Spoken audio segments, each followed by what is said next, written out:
All right, another 9mm versus 40 versus 45 Underwood Nosler bullets.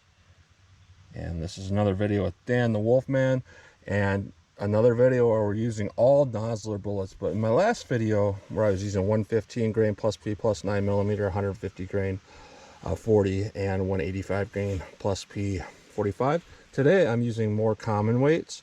124 grain plus P plus for the 9mm for the 40, 180 grain, and for the 45 ACP 230 grain. So for 45 we have a rate of velocity of 1,000 feet per second, 1,100 for our 40, and 1,300 for our 9mm. Now our 40 and our 45 have the same sectional density, but our 9mm is lighter. And the only way to get sectional density the same of those two would be something like 142 grains, something like that. So kind of impossible to do, but these are very common weights. So we're going to see what we get with these rounds. So we're going to go through the chronograph, see what kind of velocity and accuracy we get at the same time. Then we're going to go through our 10% clear ballistic test, which contains 4 layers of denim followed by 3 inches of clear ballistics to represent hitting our pectoral muscle, and then a 1/4 inch medium density fiberboard, which represents our ribs and sternum, and into more clear ballistics. And then I'm going to take this out and do a plain clear ballistics shot. Typically the 6 weigh about 2 inches of clear ballistics penetration, but not always, but we'll see what we get. And then just like my last video, I'm going to shoot from 10 yards at my steel still wet, just to kind of see what kind of practical accuracy I can get with these rounds. So let's get started with this test. All right, I'm about 5 yards from the target, 4 yards from the chronograph. First up, we have our 9mm plus P plus rated at 1,300 feet per second, 124 grain. So let's see how close we get to 1,300 feet per second with our 9mm. 1344, 1339, 1329, 1348, 1351. Everything about that's good. Above rated velocity, good accuracy, very consistent. Let's see how our 40 does. All right, 40 Smith & Wesson rated at 1,100 feet per second. Let's see how close we get to 1,100 feet per second out of this 5-inch pistol.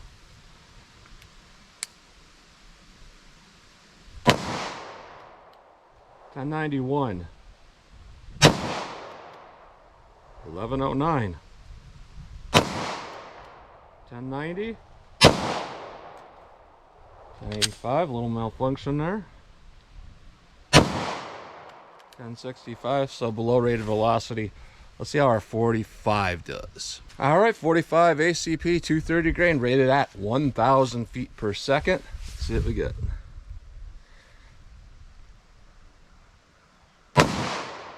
991, 1,006, 997. A little bit of limp wristing, I think, there, because it's very powerful. 972, 987. So just a little bit below rate of velocity, but not bad. Let's hit our ballistics gel block and see what we get with these rounds. All right, first up we have the 9mm 124 grain plus P plus through 4 layers of denim, 3 inches of clear ballistics, a 1/4 inch medium density fiberboard, into more clear ballistics. Let's see what we get with our 9mm plus P plus.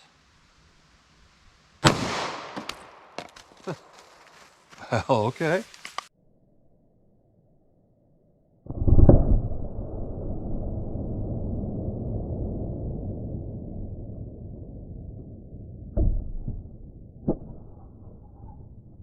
So I actually moved the entire block back, so I had to slide everything back up to 3 inches here. And what we're looking at here, though, is about 11 3/4, which would typically be about 13 3/4 if the bullets expand exactly the same and all of that.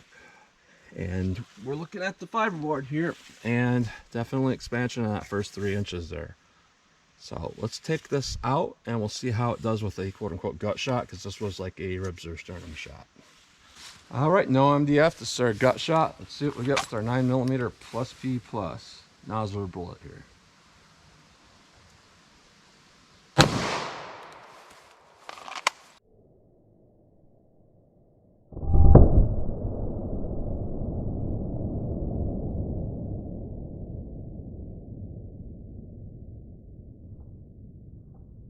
All right, so what we're looking at there is instead of 11 3/4, we're actually looking at 13 3/4. An exact difference there between our MDF and no MDF, and we see a ton of damage right there. This is not dieseling within the block. That's permanent. I guess some people call it wound cavity. That's pretty devastating, nasty looking. What I can tell with this is a perfect round. It's right in the middle of what you want for penetration, expansion obviously, and all of that, and damage. Really good. Let's see how our 40 does. All right, next up is our 40, and I shouldn't have to mention this, but I never shoot through the same bullet path channels unless it's an accident. I would shoot about 1.5 inches over when I'm doing 6 rounds in a block. So even though we got the same height, you see that path go through the same height, it's 1.5 inches over to the right. So just thought I would mention that. So next up we have our 40, our 180 grain Nosler bullet. Sometimes the 180 grains have a hard time expanding, so we'll see what we get with this 40 through our MDF.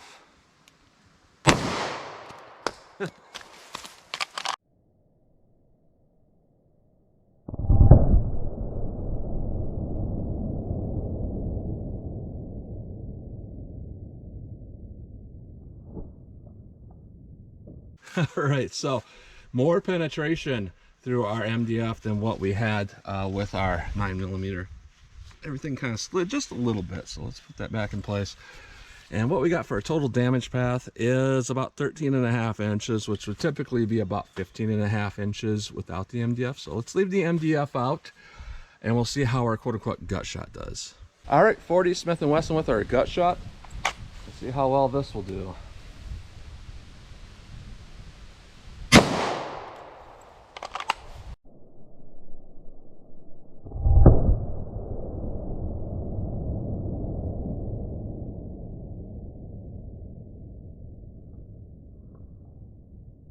All right, so there's definitely a different equation here. Instead of about 13.5 with our MDF, what we're actually looking at is about 18 3/4 inches. So that's not extreme over penetration by any stretch of the imagination. That's actually not bad. We got expansion, decent penetration. So definitely a little bit better round if you had to go through more material.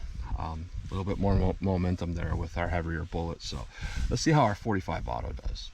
All right, 45 ACP through our ribs or sternum shot through our MDF. Let's see what we get with this 230 grain Nosler.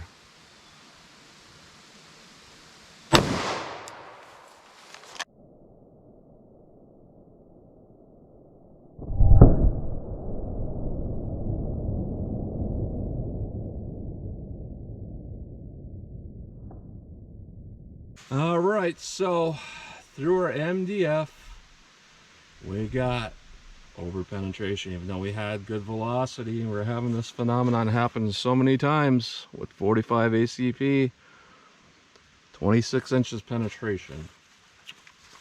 That's struggling through this protocol to expand. No expansion right away. So let's take out this MDF and we'll see how it does in our quote-unquote gut shot. All right, no MDF. Let's see how our 45 does.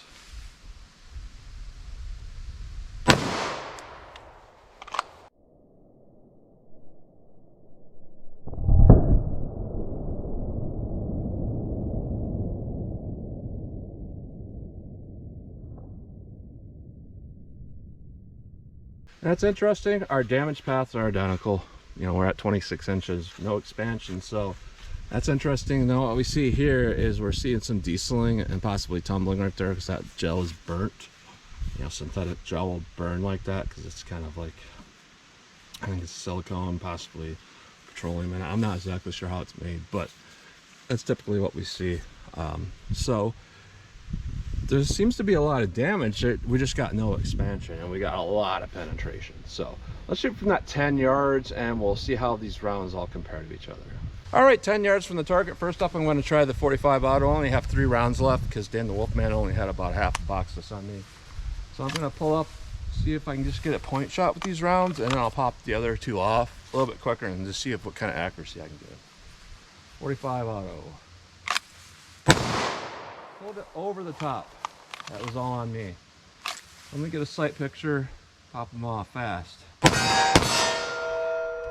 just a little bit to the left for me. Next up I have the 40. I'll see if that shoots a little easier for me in the point shot. A little bit high.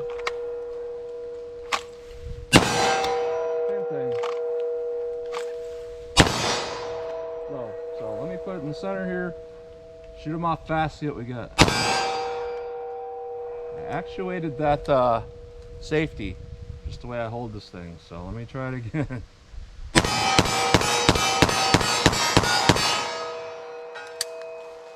Alright, not bad, I suppose.